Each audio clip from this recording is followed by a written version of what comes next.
નમસ્કાર મિત્રો, ગુજરાત ટોપ news channel પર આપનું સ્વાગત છે। દેશ દુનિયાની તમામ અપડેટો મેળવીએ તે પહેલાં વિડીયોને લાઇક કરી ગુજરાત ટોપ ન્યૂઝ ચેનલને સબસ્ક્રાઇબ કરી પાસે આવેલું બેલ આઇકન દબાવી દેજો। નવરાત્રિના આયોજન અંગે ડીસીપી રીમા મુનશીએ કહ્યું હતું કે અમદાવાદમાં નવરાત્રિના ગરબા માટે કુલ 66 આયોજકોએ પોલીસની મંજૂરી માટે અરજી કરી છે। પોલીસે હજુ સુધી એક પણ આયોજકને મંજૂરી આપી નથી।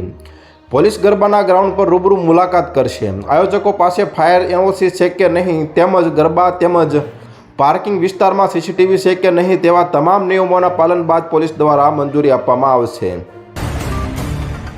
દિલ્હી એનસીઆરમાં પરાળી બાવળાથી થતા પ્રદૂષણ અંગે બુધવારે સુપ્રીમ કોર્ટે રાજ્યોને કડક કાર્યવાહી કરવા જણાવ્યું હતું। મુખ્ય ન્યાયાધીશ ભૂષણ રામકૃષ્ણ ગવઈએ સૂચન કર્યું હતું કે કેટલાક ખેડૂતોને જેલમાં મોકલવા જોઈએ જેથી અન્ય ખેડૂતોને એક મજબૂત સંદેશ મળે।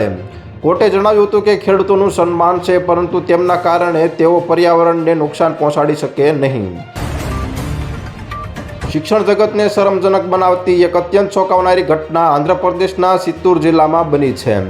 વર્ગ 6માં ભણતી એક વિદ્યાર્થિનીના માથા પર તેની જ શિક્ષિકાએ બેગથી એટલી જોરથી માર્યું કે તેની ખોપરીમાં ફ્રેક્ચર થઈ ગયું।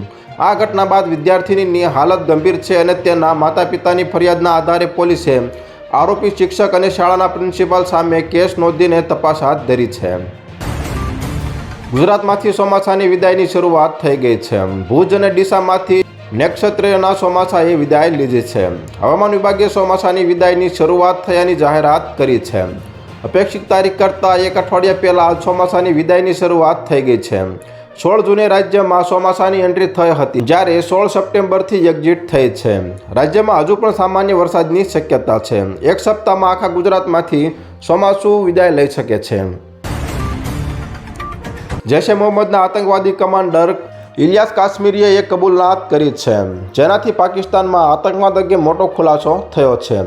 ઇલિયાસે જણાવ્યું છે કે ઓપરેશન સિંદૂરમાં માર્યા ગયેલા આતંકીઓના અંતિમ સંસ્કાર પાકિસ્તાની સૈન્ય અધિકારીઓને મોકલવાનો આદેશ સીધો આર્મી ચીફ દ્વારા આપવામાં આવ્યો હતો। આ કબૂલાત એવા સમયે આવી છે જ્યારે પાકિસ્તાન સતત દુનિયાને કહેતું આવ્યું છે કે તેના દેશમાં કોઈ આતંકવાદી અડ્ડાઓ નથી। તો અત્યાર માટે આટલું જ મિત્રો, ફરી મળીએ નવી અપડેટ સાથે। તે પહેલાં વિડીયોને લાઇક કરી ગુજરાત ટોપ ન્યૂઝ ચેનલને સબસ્ક્રાઇબ કરી પાસે આવેલું બેલ આઇકન દબાવી દેજો જેથી તમને નવી નવી ખબરો મળતી રહે।